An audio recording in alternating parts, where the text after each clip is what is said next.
일토 소명 묵상 느헤미야. 오늘부터 느헤미야 묵상을 시작하겠습니다. 우리의 인생 소명 사람. 일하는 사람들의 업무 스타일을 크게 두 가지로 나눌 수 있습니다. 일 중심과 사람 중심입니다. 물론 일 중심이라고 해서 사람을 전혀 생각하지 않는다는 뜻은 아니죠. 사람 중심이라고 해서 일을 전혀 생각하지 않는다는 뜻도 아닙니다.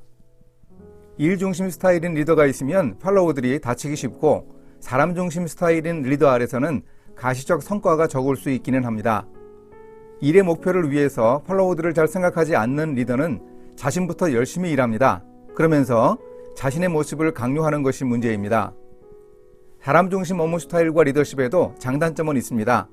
우리가 추구할 강조점과 방향에 대해 느헤미야를 통해 확인해 보겠습니다. 오늘의 말씀은 느헤미야 1장 1절에서 5절입니다. 하가랴의 아들 느헤미야의 말이라. 아닥사시다 왕 제20년 기슬루월에 내가 수상궁에 있는데 내 형제들 가운데 하나인 하나니가 두어 사람과 함께 유다에서 내게 이르렀기로, 내가 그 사로잡힘을 면하고 남아있는 유다와 예루살렘 사람들의 형편을 물은즉 그들이 내게 이르되, 사로잡힘을 면하고 남아있는 자들이 그 지방 거기에서 큰 환난을 당하고 능욕을 받으며 예루살렘 성은 허물어지고 성문들은 불탔다 하는지라. 내가 이 말을 듣고 앉아서 울고 수일 동안 슬퍼하며 하늘의 하나님 앞에 금식하며 기도하여 이르되, 하늘의 하나님 여호와 크고 두려우신 하나님이여, 주를 사랑하고 주의 계명을 지키는 자에게 언약을 지키시며 긍휼을 베푸시는 주여 간구하나이다. 페르시아 왕 고레스의 해방 칙령으로 포로 생활을 하던 유다 백성들이 고국으로 돌아가게 되었습니다. 그때가 주전 538년이었습니다.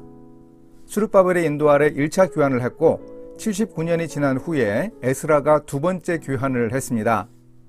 그로부터 12년이 지났을 때 느헤미야는 아닥사시다 왕의 궁정관리였는데, 고국에 다녀온 사람들로부터 예루살렘 성벽이 무너지고 성문이 불탔다는 비보를 전해 들었습니다. 사실 느헤미야는 포로로 잡혀간 사람들 중에는 매우 성공한 축에 속했습니다. 그러나 그의 관심사는 따로 있었습니다. 특히 느헤미야는 사람과 일 중에서 사람에게 먼저 관심을 가졌습니다. 예루살렘에 다녀온 형제 하나니에게 질문을 합니다. 우리가 요즘에 주로 보는 개역개정판 성경은 유다와 예루살렘 사람들의 형편을 물었다고 번역합니다만, 예전의 개역 성경이 이렇게 번역했습니다. 사로잡힘을 면하고 남아있는 유다 사람과 예루살렘 형편을 차례로 물었다고 합니다. 그러자 느헤미야의 질문에 대한 하나니의 대답도 사로잡힘을 면하고 남아있는 사람과 예루살렘 성의 상황에 대한 순서였습니다. 말하는 순서는 보통 그 사람의 관심사를 말합니다.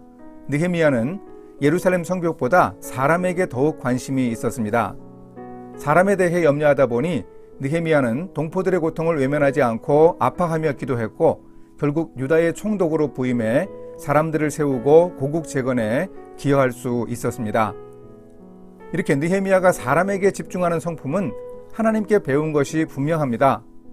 역대하 36장 15절을 보면 그 조상들의 하나님 여호와께서 그 백성과 그 거하시는 곳을 아끼사 부지런히 그의 사신들을 그 백성에게 보내어 이르셨다고 합니다.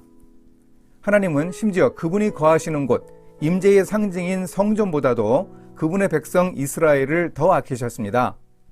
오늘 우리가 우리 일터와 교회와 조국을 세워 하나님 나라를 임하게 하려는 소명도 사람 중심이어야 합니다. 결국 우리는 사람을 세우는 일을 통해 하나님 나라를 세웁니다. 하나님의 관심사와 느헤미야가 집중한 것을 배워서 사람 중심으로 살아야 하겠습니다.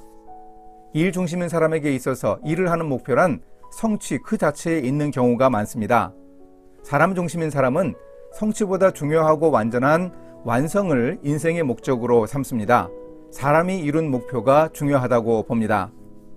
나는 과연 일 중심 스타일인가, 아니면 사람 중심 스타일인가 자신을 돌아볼 수 있기를 바랍니다. 우리 인생의 궁극적 목적은 바로 하나님이 관심 가지고 사랑하시는 사람에게 있습니다. 이렇게 실천하겠습니다. 저의 인생 소명을 점검합니다. 목표를 달성하기 위해 사람을 소홀히 대하지 않았는지 돌아봅니다.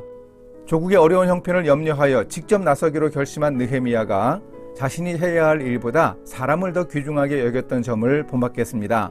사람을 중하게 여기는 소명이 제가 일하는 과정에 나타날 수 있도록 노력하겠습니다. 함께 기도하십니다. 사람을 사랑하시는 하나님, 하나님께 배워 사람을 인생의 소명으로 삼기 원합니다. 느헤미야처럼 사람들을 세워 하나님 나라에 기여할 수 있도록 인도해 주소서.